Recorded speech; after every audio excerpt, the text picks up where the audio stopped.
Now, the next one, it is a Bipin Chandra Pal. Bipin Chandra Pal was born in Sylhet. Bipin Chandra Pal is also known as the father of revolutionary thoughts. Please underline. He started his political career as a social reformer attached to the Brahmo Samaj. He visited many European countries, and it was during these visits that he observed how people resisted foreign dominations. Therefore, later he joined Indian National Congress. So, his contribution, role as a journalist, he worked for Bengal Public Opinion, the Tribune, the New India in order to propagate nationalism. British government found his writing. He required to get testimony against.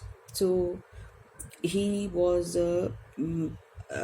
against Arbindo Ghosh, which he refused. So he was imprisoned. Then national education. Bipin Chandra wanted national education to be given to the people. Freedom movements. He wanted that most of the people should be involved in that. Then social and economic reforms. He opposed the caste system and other rigid rules concerning interdining, intermixing. He advocated widow remarriages, then educating women. He believed was his belief was that the most effective way of evaluating their position, that by educating we can upgrade the position of the women. Then he stressed the need to develop the indigenous industries, small scale industries, and by that we can give maximum employment to the people, and we can use the method of Swadeshi and boycott. Then to establish equality in society, he wanted to tax the rich more than the poor, because rich they can pay the taxes. He demanded 48 hours of work in a week and increase in the wages. So these were some of the reforms started by him. Now the last important person, Lala Lajpat Rai, popularly known as Punjab Kesari, underline, Sher Punjab, underline. They can ask you in the question by what name Lala Lajpat Rai is being called. He was not only a lawyer, but he was a very good writer also, very good educator, social reformer, and he was a prominent person who fought against the Britishers.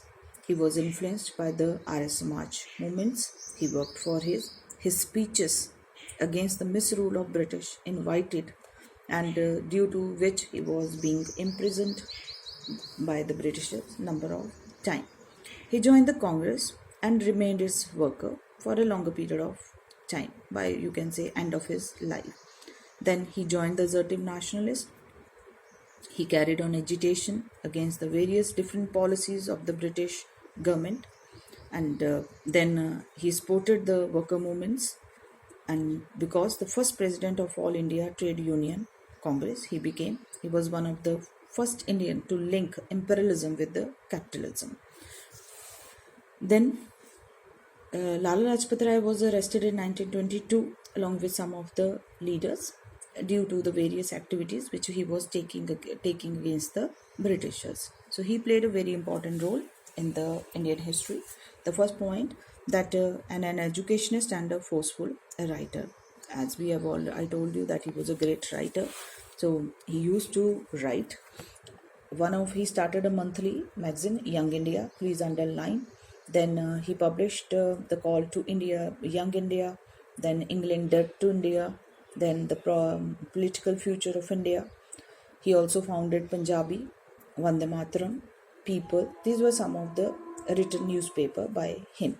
He also wrote a book on national education that called for reform of the prevalent educational systems. As a social reformer, though he was associated with the Arya Samaj movement, so he expanded the DAV colleges. He opened the orphanages, hospitals, schools, etc. for the welfare of the outcast people. Then political work outside India. He went abroad to mobilize opinion in favor of India's struggle for freedom. And when he went to America, he joined the Ghadar party there. Through his writing in Young India, he preached assertive nationalism, inspired the Indian youth, and inculcated the fire of patriotism among them. So later in 1928, when Simon Commission came to India, he was injured in a lathi charge. He was beaten by the Britishers very badly, and after some time, due to this beating, he died. So, students, this was all about your fourth chapter. Please go through this chapter, learn this chapter, and learn the contributions of these different people in points. And after doing that, after reading the chapter, please mark the question answers. The answers which you will not get, later we will discuss about the question answers. First of all, I will explain you the chapters. Now, though I told you that in some of the classes we have done the first and second chapter, but in some of the 10th classes, first and second chapter is not being done. So now after this chapter, I will be going to start with the first chapter of history. Thank you.